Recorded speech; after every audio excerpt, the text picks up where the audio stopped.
Hi everyone. I wanted to talk to you a little bit about the 9/11 oral history project. I've had some questions, and so I wanted to go through the instructions with you. You can see the instructions are in the second module in Moodle, right here at the bottom of the module. First, I want to talk just a second about what an oral history interview is. And an oral history interview is a conversation. It is a formal conversation, but it is a conversation between you, the interviewer, and the person that you're interviewing.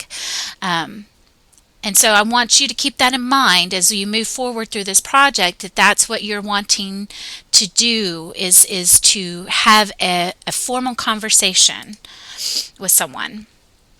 Okay, here you can see as it said, read this first. What is oral history? Read this first. This is a PDF that explains exactly what an oral history interview is, or what oral history is, rather, and puts it in context of why it's important to the overall field of history. And so I would like for you to take the time to read this PDF and become familiar with what oral history is. And so you have a good idea of how this assignment fits into the class as a whole.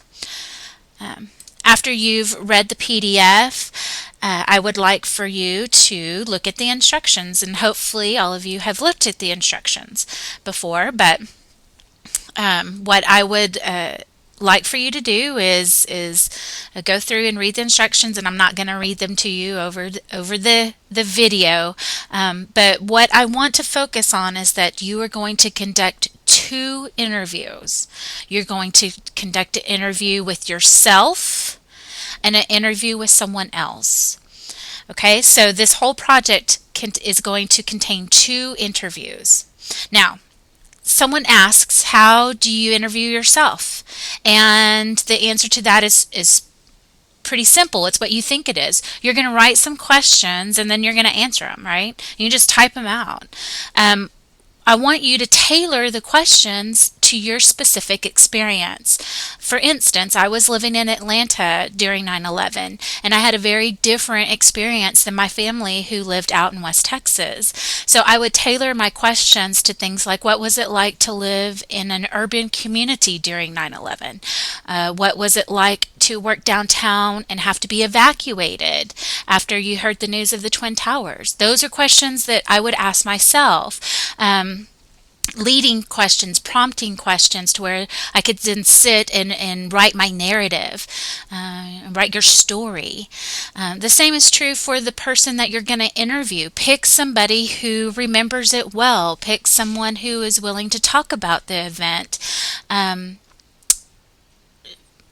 Pick someone that maybe had a unique experience that they're willing to share.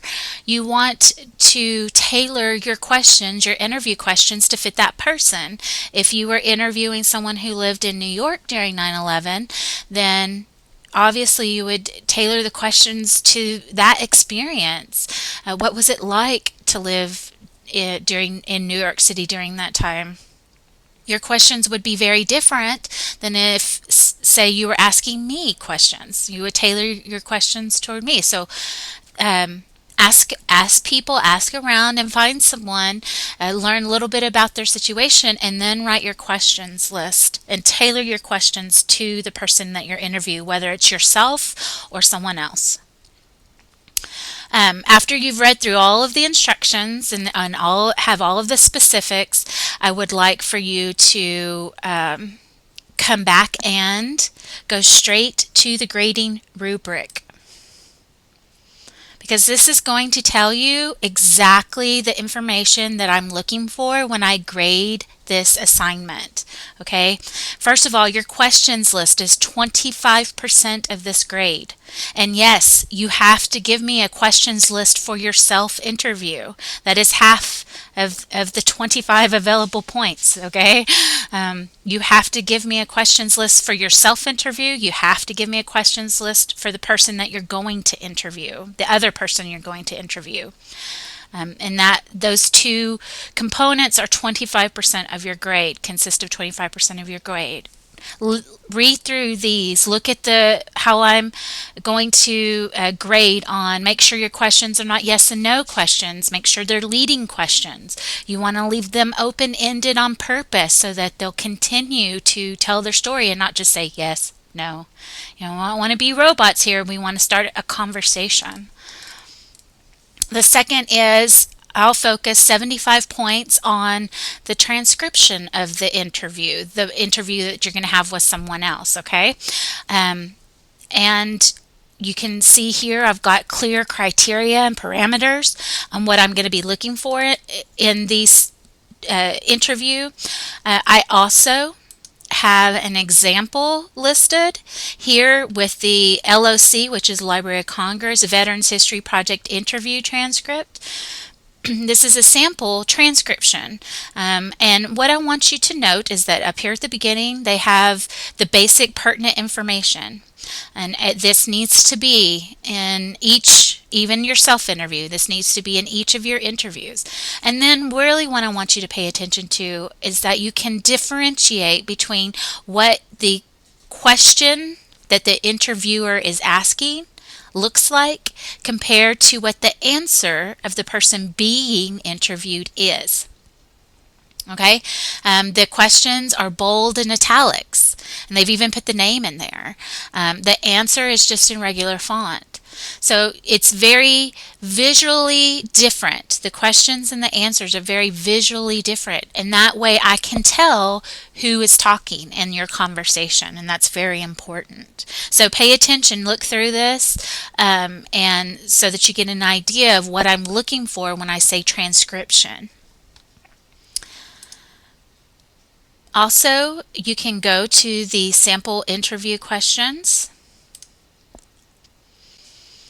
and you can see here segment 1, this is for the record, this is the mandatory section that I pointed out in the sample interview transcript. This is mandatory, and this does not count as 15 of your required questions. This is some pertinent information that needs to be on both questions list and in both interviews, okay? What you can start and look here in segments 2, 3, 4, and 5 for some sample questions. You can use these questions, though I really wanted you to use this as a reference. Use these as jumping off questions. Use them to get your mind thinking about how you could tailor these questions for your specific interviewee. So yes, you can use them, but I'm hoping that you use them as a reference and a jumping off point and not just copy and paste. In fact, you can't do that, okay? You can use some of them, but you can't do 15 questions from this list, okay? After you've looked through all of this information, if you have any questions, please let me know.